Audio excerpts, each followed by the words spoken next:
Assalamu alaikum. We are here with another video on Machine Lab 2.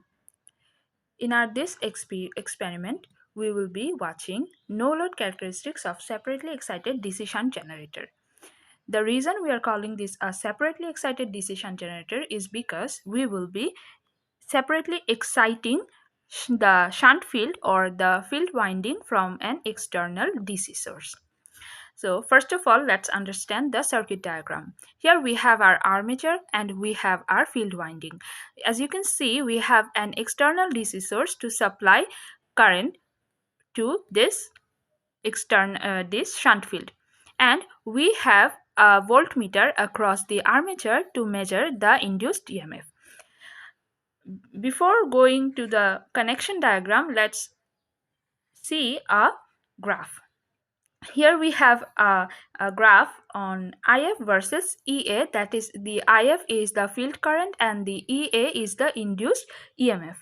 We can see the curve like this one, but but we don't understand why this curve is like this. It's because it should have been a straight line or a linear one, but as we know about residual magnetism, uh, here even if the IF is 0, the armature has an induced EMF, that is the residual magnetism.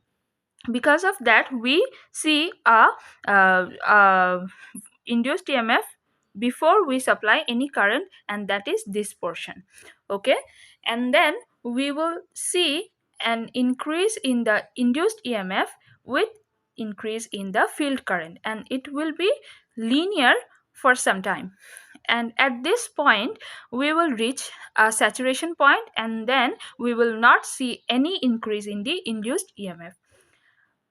So this is our saturation point, and from this point we can see another curve like this one, and this is also because of the residual magnetism. So we have understood the graph, and now let's go to the connection diagram. In this connection diagram, we have a voltmeter, a DC generator, a DC supply, an AC supply, and a three-phase squirrel cage induction motor. Here, a point to be noted is the DC generator and the induction motor are mechanically coupled, which I haven't shown in here. So, as you can see, the both sides of the armature are connected to the voltmeter to measure the voltage, and then we have the shunt field connected with the DC supply, and we are here with the squirrel cage induction motor that is having a supply of AC three-phase supply from the AC source. And this is all for our connection diagram. Okay, so first of all, we are connecting wires to the variable AC supply, and we will connect the wires that means the each phase of the AC supply with each phase of the motor.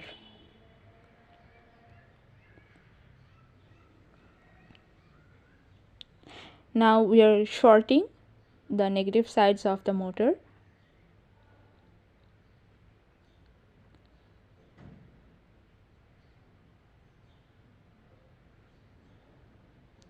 We'll take another wire to connect the neutral part of the AC supply to the negative side of the motor.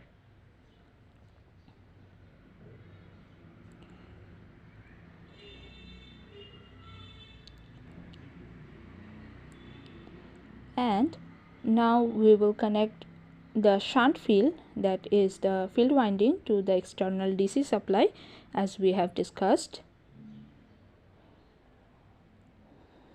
We are taking a wire to connect the neutral part of the DC supply to the other side of the shunt field. Okay, lastly we will be connecting our armature to the voltmeter to observe the experiment.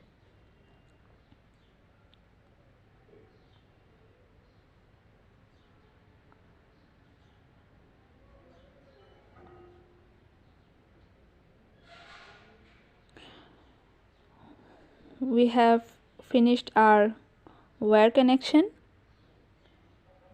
And now if we start the supply, the generator will start and it will